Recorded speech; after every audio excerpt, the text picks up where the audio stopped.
Dear readers, welcome back to my channel English Mentor. Today we are going to analyze the editorial of 29th March. So let us start our editorial in detail.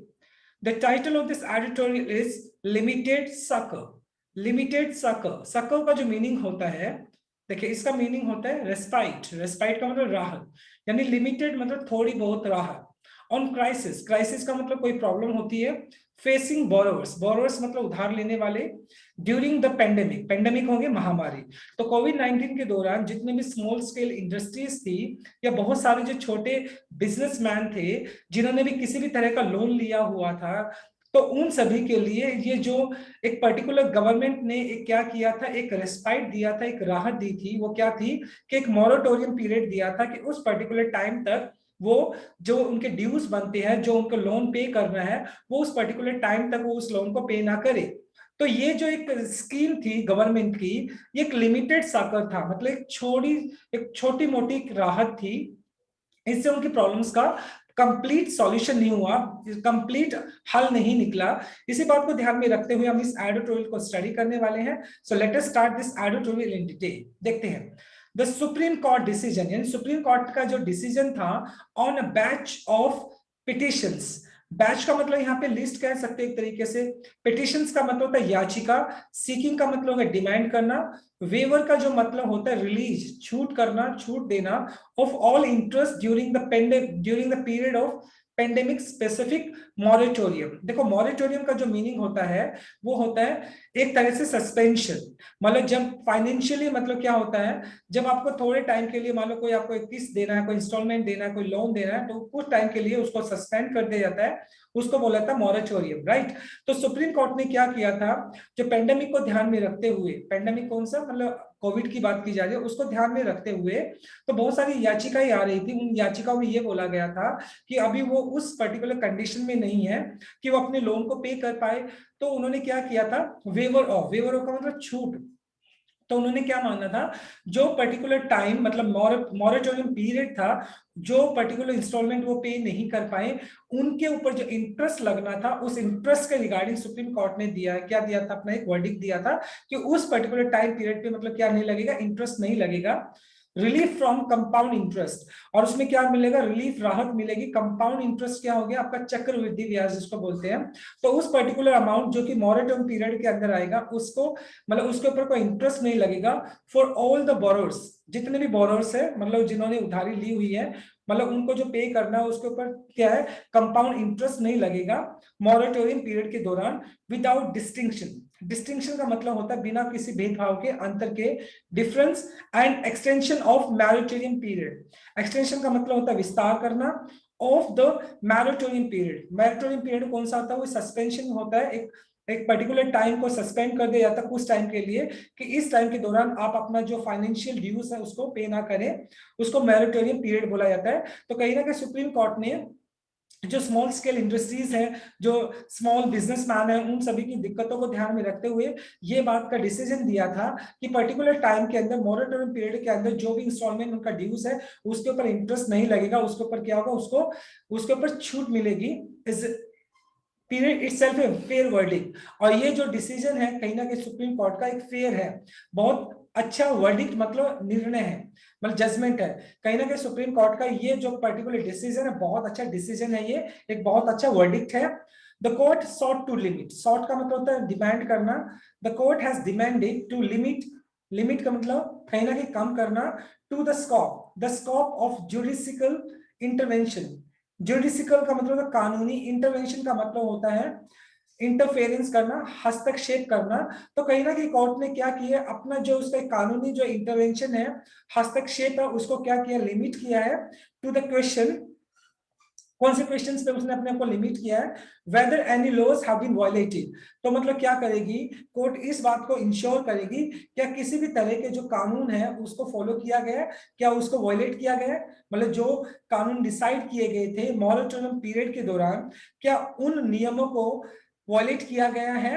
And whether any actions, और क्या any actions, किसी भी तरह का कोई action that bank में have taken under the policy, जो bank ले सकता था, मतलब जो जो पॉलिसी गाइडलाइंस जो गवर्नमेंट ने मॉरेटोरियम पीरियड के दौरान क्या की थी, कुछ पॉलिसी गाइडेंस दी थी, क्या बैंक ने किसी भी तरह का कोई एक्शन लिया है ऑफ द गवर्नमेंट, जो गवर्नमेंट ने पॉलिसी दी थी, क्या क्या बैंक्स ने उस गाइडलाइंस को फॉलो किया है, and the central bank likely to violated, उल्लंघन करना, एनी राइट्स ऑफ पिटिशनर्स, जो पिटिशनर्स थे, जो याचिका करता थे, जिन्होंने याचिका डाली थी, तो क्या जो सेंट्रल बैंक था हमारा, क्या उसने किसी भी तरह के पिटिशंस को वॉयलेट किया है, उसकी याचिका को खारिज किया है, क्या उनकी जो पिटिशंस थी उनको किसी भी तरीके से इग्नोर किया गया है? तो कोर्ट को इस बात को क्या करना था, इंश्योर करना था, ऑब्जर्विंग दैट, इस बात को ऑब्जर्व करते हुए, दैट विजडम, विजडम का मतलब बुद्धिमानी, एंड एडवाइजेबिलिटी का मतलब होता है वाइजनेस, समझदारी, of economy policy are ordinary, ordinary होता है बिल्कुल सामान्य, नॉट अमेनेबल, अमेनेबल का मतलब होता है रिस्पॉन्सिबल, जिम्मेवार, टू जुडिशियल रिव्यू। देखिए अगर बात की जाए जितनी भी मतलब ये फाइनेंशियल जो पॉलिसीज है वो जुडिशियल जो कानूनी वो रिव्यू का मतलब रिस्पॉन्सिबल तो नहीं है, लेकिन कहीं ना कहीं कोर्ट को क्या करना पड़ेगा, इस बात को इंश्योर करना पड़ेगा कि जिस तरह की गवर्नमेंट ने एक रेस्पाइट दिया है, एक राहत दी है, क्या सभी बैंक्स ने उसको अच्छे तरीके से फॉलो किया है? द बेंच, जो कोर्ट में जो जजेस का बेंच था, डिनाइड ऑल, उन्होंने मना किया, but one of the petitioners please, लेकिन उनमें से एक पिटिशनर्स था, मतलब एक याचिका करता था, उसकी जो प्ली थी, प्ली मतलब उसकी जो याचिका थी, वो याचिका क्या थी, आगे वाले पेज में हम स्टडी करेंगे। चलो ये इसका एक्सप्लेनेशन था, इसके कुछ ग्रामर कॉन्सेप्ट की बात कर लेते हैं अभी हम। सबसे पहले द सुप्रीम कोर्ट्स डिसीजन, देखो कोर्ट्स डिसीजन यहाँ पे अपने अपोस्ट्रोफी एस यूज किया है, जो कि पोजीशन शो करने के लिए होता है। वेवर ऑफ, वेवर हमेशा अपने साथ ऑफ लेकर चलता है। हैज सॉट, देखो यहाँ पे हैज प्लस V3 आपने प्रेजेंट इंडेफिनाइट यूज कर लिया, टू लिमिट आपने यूज कर लिया इन्फिनिटिव केस, यहाँ पे इज लगा है, वो किसके लिखा है, डिसीजन सिंगुलर था तो इसलिए आपने यहाँ पे इज लगा लिया। हैज बीन वायलेटेड, यहाँ पे पैसिव स्ट्रक्चर आपने फॉलो किया प्रेजेंट परफेक्ट का, लोज प्लूरल है तो इसलिए आपने हैव यूज कर लिया, और उसके बाद B plus third form use कर लिया, मे हैव टेकन, ऐसा किया होगा, तो वहां पर हम यूज कर लेते हैं मे हैव प्लस V3, तो डिनाइड आपका V2 यानी पास्ट इंडेफिनाइट हो गया। प्लीज देखो वन ऑफ के बाद आने वाला नाउन या प्रोनाउन होता है वो आपका प्लूरल होता है, तो यहाँ पे प्लीज यूज किया, प्लीज का मतलब याचिका होता है, याचना होता है। जो ब्लू कलर में आपको दिखाई पड़े वो सारे के सारे मेन क्लॉज, प्रिंसिपल क्लॉज है, इंडिपेंडेंट क्लॉज है, ग्रीन कलर में सबऑर्डिनेट और डिपेंडेंट क्लॉज है। अब नेक्स्ट स्लाइड पे मूव करते हैं अभी, मतलब उन सभी याचिकाओं में से एक ऐसी याचिका थी, इट हेल्ड, उसमें क्या था, इट हेल्ड यानी उसमें था, उस याचिका में क्या था, the government decisions to limit, जो गवर्नमेंट का जो डिसीजन है to limit the waiver of compound interest, जो गवर्नमेंट है वो क्या करेगी, उसी पर्टिकुलर लोन के ऊपर क्या करेगी, छूट देगी, कौन सा, कंपाउंड इंटरेस्ट का, to loan under 2 crore was, government ने क्या किया था, पॉलिसी के अंदर ये बोला था कि 2 करोड़ के अंडर जितने भी लोन्स आएंगे उनके ऊपर कंपाउंड इंटरेस्ट की छूट मिलेगी, वो आर्बिट्ररी, आर्बिट्ररी का जो मतलब होता है सेल्फ विल्ड, मनमानी, तो कहीं ना कहीं क्या किया था, ये गवर्नमेंट की मनमानी थी, एंड डिस्क्रिमिनेटरी, डिस्क्रिमिनेटरी का मतलब होता है डिस्क्रिमिनेटिव, भेदभावपूर्ण, इस तरीके से मतलब जो लोन 2 करोड़ से नीचे था, अंडर था, उस कैटेगरी के अंदर, उसके ऊपर किसी भी तरह का इंटरेस्ट नहीं लगेगा। तो गवर्नमेंट का ये जो डिसीजन था वो बहुत ज्यादा मनमाना और कहीं ना कहीं भेदभावपूर्ण था, and directed refund of all compound interest, and directed refund of all the compound interest levied, levied का मतलब होता है कहीं ना कहीं लगाना, किसी चीज को इम्पोज करना, तो कोई इम्पोज करना, टैक्स लगाना, ड्यूरिंग द मॉरिटम पीरियड, और मतलब जो मॉरिटम पीरियड के अंदर जो टैक्स लगाया गया था, जो इंटरेस्ट लगाया गया था, सॉरी, जो इंटरेस्ट लगाया गया था उसको रिफंड किया जाएगा। लेकिन इस तरह का मतलब जो गवर्नमेंट का जो एक रवैया था, ये डिसीजन था, कहीं ना कहीं क्या था, डिस्क्रिमिनेटरी था, भेदभावपूर्ण था, क्योंकि 2 करोड़ से नीचे वालों को तो रिलीफ मिल गया, लेकिन बहुत सारे ऐसे थे जो बिजनेस जो उससे ऊपर के थे उनको किसी भी तरह का रिलीफ नहीं मिला, तो ये कहीं ना कहीं एक डिस्क्रिमिनेटरी था, भेदभावपूर्ण था, कहीं ना कहीं गवर्नमेंट ने अपना सेल्फ विल यानी मनमाने ढंग से इस डिसीजन को लिया। The court justly flagged, flagged का मतलब हो गया मार्क, चिन्हित करना, चेन लगाना। द एब्सर्डिटी, एब्सर्डिटी का मतलब हो गया फॉली, फॉली का मतलब मूर्खता, of levying the compound interest on any category of the loans. देखिए द कोर्ट फ्लैग्ड, लेकिन कोर्ट ने इस बात को क्या कहा है, इस बात को चिन्हित किया है कि इस तरीके से मूर्खता के तरीके से कंपाउंड इंटरेस्ट लगाना इन कैटेगरीज के ऊपर, interest on any category of the loans, मतलब इस तरह की मूर्खता है कि मतलब जो लोन है उस मैरोटोरियम पीरियड के दौरान, मतलब जब बहुत सारे स्मॉल स्केल जो इंडस्ट्रीज थी वो बहुत ज्यादा डेप्थ के अंदर थी, उनके पास पे करने के लिए नहीं था, तो फाइनेंशियल क्राइसिस का सामना कर रहे थे, तो इस तरह के मतलब टैक्स, इस तरह के इंटरेस्ट को लगाना, कंपाउंड इंटरेस्ट लगाना कहीं ना कहीं मूर्खता की निशानी थी। Since bye it's very nature, since by its very nature it was a penal interest intended to impose a cost on willful or deliberate fault, impose का मतलब लगाना, डेलिब्रेट मतलब जानबूझकर, डिफॉल्ट ओके खुद ब खुद, तो इस तरीके से मतलब ये जो टैक्स लगाना, मतलब जो टैक्स लगाना ये क्या था, एक तरीके से एक मूर्खतापूर्ण काम था इस तरीके से, बिकॉज बहुत सारे जो इंडस्ट्रीज थी उस टाइम, स्मॉल स्केल इंडस्ट्रीज थी, वो उस पोजीशन में ही नहीं थी कि वो अपने अपने इंटरेस्ट को पे कर सकते, अपने लोन को पे कर सके, क्योंकि वो फाइनेंशियल क्राइसिस को क्या कर रही थी उस टाइम फेस कर रही थी। वाइल बोरर, जितने भी बोरर थे, मतलब जिन्होंने उधारी ली हुई थी, डिसीजन टू डेफर, डेफर का मतलब हो गया कहीं ना कहीं पोस्टपोन करना, टालना। Repayment of the installment by availing of moratorium period could not be considered willful default by the stretch, और मतलब इस तरीके से मतलब ये जो जो बोरोवर थे उनका जो डिसीजन था कि वो पेमेंट को थोड़े टाइम के लिए क्या कर सकते हैं, पोस्टपोन कर सकते हैं और मोरेटोरियम को अवेल कर सकते हैं, कुड नॉट बी कंसीडर, इसको कंसीडर नहीं किया जा सकता विलफुल डिफॉल्ट कि जानबूझ के ऐसा किया गया, and at any stretch, at any stretch, any stretch का मतलब होता है बहुत लंबे, स्ट्रेच मतलब दूरी तक, लंबे टाइम तक, तो इसको ऐसा कंसीडर नहीं किया जा सकता है कि उन्होंने जानबूझकर क्या किया, मैरोटोरियम को अवेल किया है। क्यों? क्योंकि जितने भी स्मॉल स्केल इंडस्ट्रीज थी या स्मॉल बिजनेसमैन थे, वो उस कैटेगरी, उस पर्टिकुलर पोजीशन में ही नहीं थे कि उनके ऊपर वो उन टैक्सेस को, उन इंटरेस्ट को या उनका जो इंस्टॉलमेंट है या फाइनेंशियल ड्यूज है उसको पे कर सके। तो डेफिनेटली सी बात है, मॉनिटरिंग पीरियड जो उनको मिला था वो कहीं ना कहीं रेस्पाइट था उनके लिए, एक राहत का काम था, लेकिन वो पूरी राहत नहीं मिली थी, क्योंकि गवर्नमेंट की जो पॉलिसी थी वो कहीं ना कहीं ये था कि 2 करोड़ के अंदर जितने भी 2 करोड़ के अंदर जितने भी क्या थे, जितने भी लोन्स थे या जितनी भी स्मॉल स्केल इंडस्ट्रीज थी, उनको तो उन्होंने क्या किया, एक तरीके से रिफंड दिया, उनको एक तरीके से छूट दी, एंड व्हाट अबाउट अदर, और दूसरों के लिए उन्होंने किसी भी तरह का रिलीफ नहीं था। This part of ruling would surely come as a welcome relief, borrows across category and loan size, मतलब इस तरह का जो मतलब स्टेप लिया गया वो डेफिनेटली सी बात है कि वेलकम रिलीफ था बोरोवर्स के लिए, उधार लेने वालों के लिए, across categories and loan size, मतलब जिस भी कैटेगरी के अंदर लोन लिया गया वो सभी के लिए क्या था, एक वेलकम था, while adding relatively smaller burden estimated about 75 crore on lenders or the center if the government decide to foot the bill, foot the bill का मतलब होता है पे करना, spare banks the cost।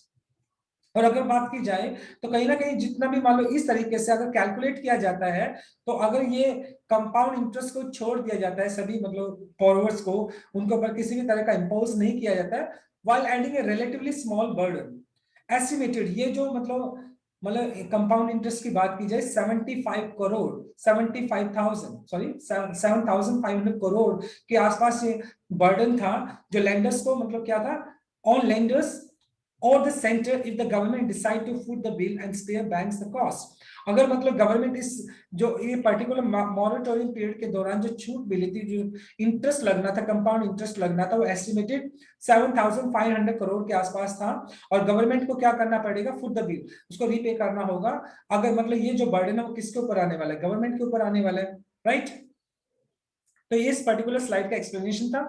अब इसके कुछ ग्रामर कॉन्सेप्ट की बात कर लेते हैं। इट हेल्ड, देखो यहाँ पे V2 आपने यूज कर लिया, पास्ट इंडेफिनाइट, फ्लैग्ड फिर आपने V2 यूज कर लिया, पास्ट इंडेफिनाइट यूज कर लिया, ऑफ आपका प्रीपोजिशन है तो यहाँ आपने अपनी जीरेंड यूज कर लिया, V1 प्लस ing, इंटेंडेड देखो यहाँ पर इंटेंडेड V2 यूज कर लिया, और टू इम्पोज यहाँ पे फिर इन्फिनेटिव केस यूज कर लिया आपने, टू डिटर, टू डेफो ये भी आपका इन्फिनेटिव केस है, बाय अवेलिंग देखो यहाँ पे प्रेपोजिशन बाय आपका, उसके बाद जीरेंड यूज कर लिया, अवेल अपने साथ ऑफ लेकर चलता है, कुड नॉट बी कंसीडर ये आपका पैसिव स्ट्रक्चर हो गया, कुड आपका मॉडल वर्ब हो गया, उसके बाद बी प्लस थर्ड फॉर्म आपने यूज कर लिया, वाइल आपका एक कंजक्शन जो हमेशा अपने साथ जीरेंड लेकर चलता है, तो यहाँ पर आपने देखो क्या यूज किया है, एडिंग यूज किया है, टू फुट, ये यहाँ पे भी आपने 2+V1 यूज किया है। ब्लू कलर में सारे आपके main clause, principal clause, independent clause, green colour में आपके सबऑर्डिनेट क्लॉज या फिर आपका डिपेंडेंट क्लॉज है। नेक्स्ट स्लाइड पे मूव करते हैं अभी हम। On the other hand, दूसरी तरफ देखा जाए, the court appears to have a literal view. Literal मतलब क्लियर व्यू कह सकते हो। तो कोर्ट ने क्या किया, एक बहुत अच्छा क्या किया, एक व्यू लिया है, पॉलिसी को देखा है, whether the national disaster management act provision, मतलब जो national disaster management act provision है वो कॉन्ट्रामीट बाय द अथॉरिटीज। कॉन्ट्रामीट का मतलब होता है वायलेटेड। तो कहीं ना कहीं कोर्ट ने इस बात को भी इंश्योर किया है कि जो अथॉरिटीज हैं, क्या उसने नेशनल डिजास्टर मैनेजमेंट प्रोविजन के तहत जो भी गाइडलाइंस थी उनको वायलेट किया है, क्या उनका उल्लंघन किया है। Response to the economy fall out, response to the economy fall out, economy मतलब अर्थव्यवस्था हो गया, फॉल आउट का मतलब यहां पर हो गया ब्लो बैक, उतार यानी गिरना। तो क्या प्रोविजन मतलब रिस्पॉन्स, और किस तरीके से जो इकोनॉमी फॉल आउट हुआ है, हमारा इकोनॉमी इतनी नीचे चली गई है, तो अथॉरिटीज ने किस तरह का रिस्पॉन्स दिया उस फॉल आउट को ध्यान में रखते हुए, क्योंकि पेंडेमिक के दौरान, महामारी के दौरान हमारा इकोनॉमी है बहुत ज्यादा नीचे आ गया, और ये जो अथॉरिटी है, जो गवर्नमेंट है, उसने किस तरीके से इकोनॉमी फॉल आउट को रिस्पॉन्स किया, किस तरीके से उसको टैकल किया। साथ के साथ कोर्ट ने इस बात को भी इंश्योर किया कि क्या जो national disaster management act provision के तहत जो भी उनको गाइडलाइंस दी गई थी, क्या उन्होंने उनका उल्लंघन किया, क्या उनको फॉलो किया। विच इट अक्नॉलेज्ड, अक्नॉलेज का मतलब होता है रिकॉग्नाइज करना, स्वीकार करना, to be the disaster due to biological emergencies. और कहीं ना कहीं मतलब कोर्ट ने इस बात को भी एक्सेप्ट किया कि ये जो था डिजास्टर था कहीं ना कहीं बायोलॉजिकल इमरजेंसी। बायोलॉजिकल मतलब यहाँ पर इंसानों से रिलेटेड आप बोल सकते हो, इमरजेंसीज मतलब एक तरीके से एक सीवियर प्रॉब्लम कह सकते हो, एक सीवियर कंडीशन कह सकते हो, क्योंकि ये जो इमरजेंसी थी सभी के लिए, पूरी ह्यूमैनिटी के लिए। तो कहीं ना कहीं कोर्ट ने भी इस बात को क्या किया, इस बात को एक्सेप्ट किया है, इस बात को एक्नॉलेज किया, स्वीकार किया गया है कि जो पैंडेमिक था एक डिजास्टर था, एक ह्यूमन डिजास्टर था। while the centers reserve of India argument while the centers and the Reserve Bank of India arguments, और जहां तक सेंट्रल बैंक और India reserve bank of India की बात की जाए, आरबीआई के आर्गुमेंट्स की बात की जाए, that any attempt to extend the moratorium, अगर मतलब किसी भी तरीके से मैरिटोरियम पीरियड को एक्सटेंड किया जाता है और वाइडन उसको बढ़ा दिया जाता है, the waiver to include regular interest would undermine the overall stability in the financial system are undeniably germane। Germane का मतलब होता है उचित। और तो कहीं ना कहीं मतलब साथ के साथ मतलब reserve bank of India, central bank of India ने इस बात को हवाला दिया, इस बात को भी उन्होंने कहा कि किसी तरीके से अगर मैरिटोरियम पीरियड को एक्सटेंड कर दिया जाता है या वेवर वेवर मतलब अगर छूट दे दी जाती है, तो ये क्या करेगा, हमारा जो फाइनेंशियल जो सिस्टम है उसको अंडरमाइन करेगा। अंडरमाइन का मतलब होता है दुर्लभ करेगा, वीक कर देगा। कहीं ना कहीं जो हमारा फाइनेंशियल सिस्टम है वो अभी थोड़ा बहुत स्टेबल हुआ है, अगर इस तरीके की चीजों को और भी किया जाता है तो डेफिनेटली सी बात है जो हमारा फाइनेंशियल सिस्टम है और भी ज्यादा वीक हो जाएगा। The fact that pandemic has proved to be unprecedented disaster in terms of health and economic cost। Unprecedented का मतलब होता है नेवर हैपेंड बिफोर, अभूतपूर्व, मतलब ऐसा पहले कभी भी नहीं हुआ। तो इस बात में कोई शक नहीं है कि ये जो पेंडेमिक है, जो मतलब कोविड की वजह से जो महामारी है, ये साबित हुई है अनप्रेसिडेंटेड, अभूतपूर्व डिजास्टर, ऐसा डिजास्टर जो पहले कभी नहीं हुआ है। हेल्थ एंड इकोनॉमिक कॉस्ट, और इसने हमारी हेल्थ को और हमारी जो अर्थव्यवस्था है उसको कंप्लीटली क्या किया, बहुत ज्यादा हिला कर रख दिया है उसको बहुत ज्यादा कमजोर कर दिया है।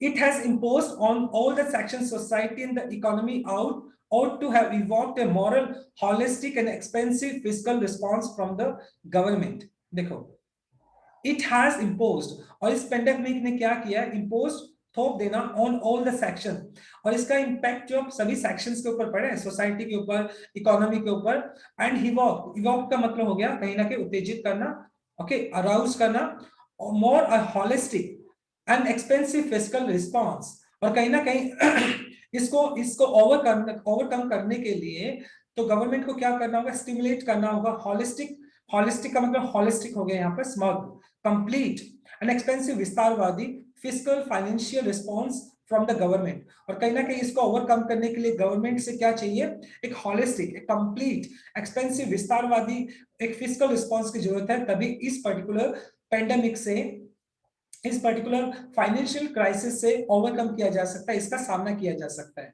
राइट। तो इसका ये एक्सप्लेनेशन था। अब इसका कुछ ग्रामर कॉन्सेप्ट की बात कर लेते हैं। सबसे पहले अपीयर्स, कोड यहाँ पे सिंगुलर, तो आपने यहाँ पे V1 प्लस एस या एस यूज कर लिया। रिस्पॉन्स हमेशा अपने साथ टू प्रीपोजिशन को लेकर चलता है। अक्नॉलेज, देखो यहाँ पे V2 आपने यूज कर लिया, टू भी आपका यहाँ पर इन्फिनेटिव केस हो गया, टू एक्सटेंड फिर इन्फिनेटिव केस हो गया। वुड अंडरमाइन, देखो वुड आपका हो गया मॉडल वर्ब, उसके बाद आपने V1 यूज कर लिया।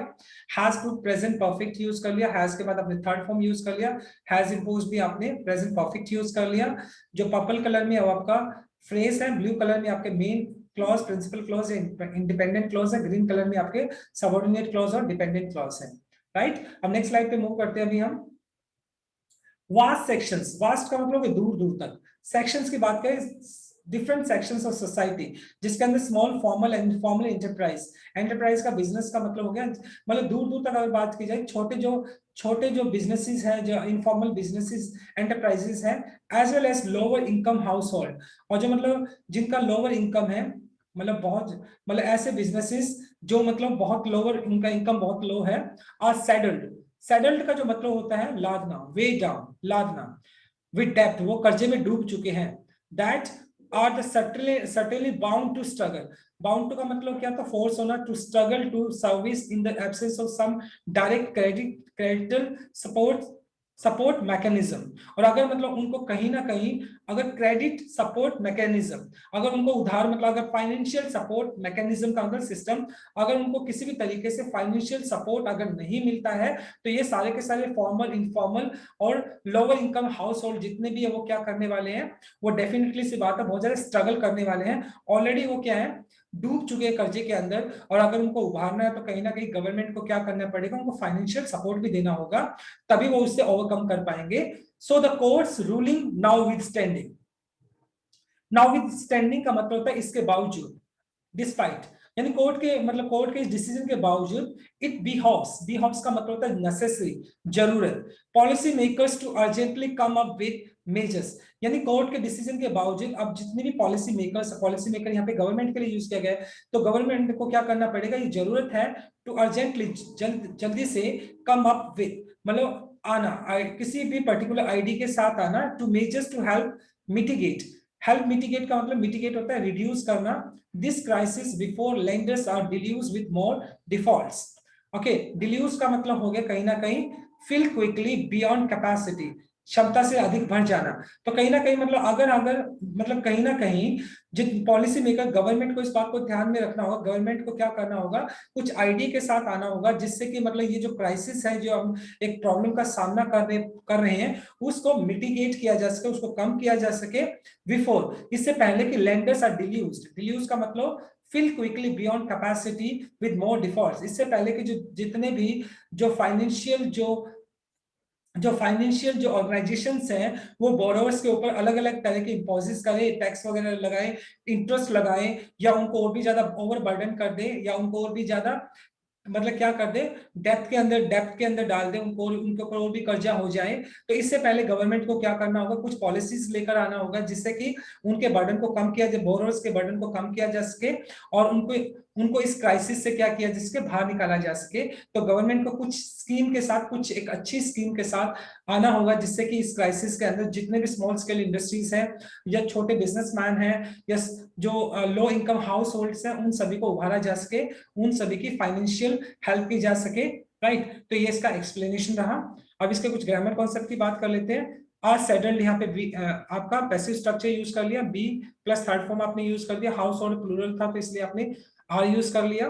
बाउंड, टू बाउंड हमेशा अपने साथ टू लेकर चलता है, टू स्ट्रगल यहाँ पर आपका हो गया इन्फिनेटिव केस। इट देखो यहाँ पे सिंगुलर, तो बी हाउस यानी V1 plus S present indefinite use कर लिया। टू हेल्प आपने इन्फिनेटिव केस यूज कर लिया। हेल्प के बाद आप हमेशा ही बेयर इन्फिनेटिव यूज करते हो, तो टू मिटिगेट नहीं आएगा, मिटिगेट ही करेक्ट है यहाँ पर। आर डिल्यूज्ड, यहाँ पर फिर पैसिव स्ट्रक्चर यूज कर लिया आपने, B plus third form. Lenders plural था तो बी का प्लूरल फॉर्म आर होता है, तो यहाँ पे V3 आपने यूज कर लिया। ब्लू कलर में आपके सारे main clause, principal clause, independent clause है, ग्रीन कलर में आपके सबऑर्डिनेट क्लॉज या फिर डिपेंडेंट क्लॉज है, राइट। अब बात कर लेते हैं कुछ रिवीजन पार्ट की। तो रिवीजन में देखो, सक का अगर बात की जाए तो इसका मतलब होता है राहत, जिसको आप बोल सकते हो रेस्पाइट, रिलीफ भी बोल सकते हो आप इसको, रेस्पाइट बोल सकते हैं। अमेनेबल का जो मीनिंग होता है रिस्पॉन्सिबल, जिम्मेदार जिसको आप बोलते हैं। आर्बिट्रेरी का मतलब होता है, आर्बिट्रेरी का मतलब होता है सेल्फ विल्ड, मनमानी की अगर बात की जाए तो उसके लिए बोल सकते हैं हम। डेफो का मतलब होता है किसी चीज को पोस्टपोन कर देते हो, सस्पेंड कर देते हो, तो पोस्टपोन कर सकते हैं। सेडल का मतलब लादना होता है, जिसको आप वे डाउन बोल सकते हो, बोझ डाल देना, लादना, उसको बोल सकते हैं सेडल्ड। ये रिवीजन पार्ट था। अब इसके कुछ ग्रामर कॉन्सेप्ट की बात कर लेते हैं अभी हम। देखिए, the court has sought to limit the scope of their juridical intervention to the question of whether any laws have been violated. तो कोर्ट यहाँ पे सिंगुलर यूज किया गया है, ठीक है। कोर्ट के डिसीजन की बात की जा रही है, तो कोर्ट की बात की जा रही है, तो कोर्ट अपने लिए यहाँ पे इट्स यूज करेगा, क्योंकि कोर्ट को सिंगुलर मानेंगे तो इट्स आएगा, देयर नहीं आएगा। तो यहाँ पे इट्स यूज किया गया पजेसिव एडजेक्टिव की तरह, तो इट्स आएगा, देयर नहीं आएगा। The court justly flagged the absurdity of levy the compound interest or any category of loan since by its very nature. देखो, ऑफ आपका preposition है, तो यहाँ पर आपका जीरन आना चाहिए, लेविंग आ जाएगा, जिसका मतलब होता है इम्पोज करना किसी के, LEVYING. In the other hand, the court appears to have taken a literal view of the whether the National Disaster Management Act provisions were contravened by authorities in response to the economic fallout of the pandemic. In the other hand नहीं होता, बल्कि on the other hand होता है, तो इनकी जगह पे यहाँ पे on आ जाएगा आपका। लास्ट सेंटेंस देखते हैं। Vast section of small formal and informal enterprises as well as lower income households is saddled with debt. देखो, यहाँ पर बात की जा रही है फॉर्मल इनफॉर्मल एंटरप्राइजेस भी हैं, लोअर हाउस होल्ड्स हैं, एज वेल एज के साथ जब आप दो सब्जेक्ट को कनेक्ट करते हैं, जो सब्जेक्ट नंबर 1 होता है आपका, उसके हिसाब से यूज करते हैं, तो एंटरप्राइजेस आपका प्लूरल है, तो यहाँ पर इज नहीं बल्कि आर आना चाहिए, आर सेटल्ड आ जाए, राइट। तो ये आपका रिविजन पार्ट था कॉमन एरर्स का। अब बात कर लेते हैं लास्ट स्लाइड पे। सबसे पहले हम बात करते हैं इडियम्स की। इन हाई स्पिरिट, इन हाई स्पिरिट का मीनिंग होता है जब आप बहुत ज्यादा हैप्पी होते हैं और जब बहुत ज्यादा इंजॉय कर रहे होते हैं, मस्ती के मूड में होते हैं, इन हाई स्पिरिट्स बोल सकते हैं हम। देखें, Indian team is in high spirit, मतलब अब इंडियन टीम है वो हाई स्पिरिट के अंदर, मतलब खुश है, इंजॉय कर रही है क्योंकि उन्होंने मैच जीता है, तो Indian team is in high spirit. Grease somebody palm, grease somebody palm, make money secretly, मतलब अगर बात की जाए जब आप किसी को रिश्वत देते हो, ब्राइब देते हो, तो हम उसको उस टाइम बोलते हैं ग्रीस समबडी पाम, किसी की हथेली गर्म करना। If you want to grab this job, अगर तुम्हें ये जॉब चाहिए, you will have to grease his palm, तुम्हें उसकी हथेली गर्म करनी होगी, इट मींस तुम्हें उसको रिश्वत देनी होगी। तो ग्रीस समबडी पाम्स का मतलब होता है किसी को रिश्वत देना, right. A close shave, close shave का जो मतलब होता है सेव नैरोली, मतलब बाल बाल बचना, जिसको आप बोल सकते हो, right. He got a close shave in the accident, यानी वो एक्सीडेंट के अंदर वो बाल बाल बच गया। अ क्लोज शेव का मतलब होता है बहुत ज्यादा, सेव नैरोली मतलब बहुत ज्यादा क्या होता है, बाल बाल बचना, उसके लिए आप बोल सकते हो नैरो एस्केप, जिसको आप बोल सकते हो।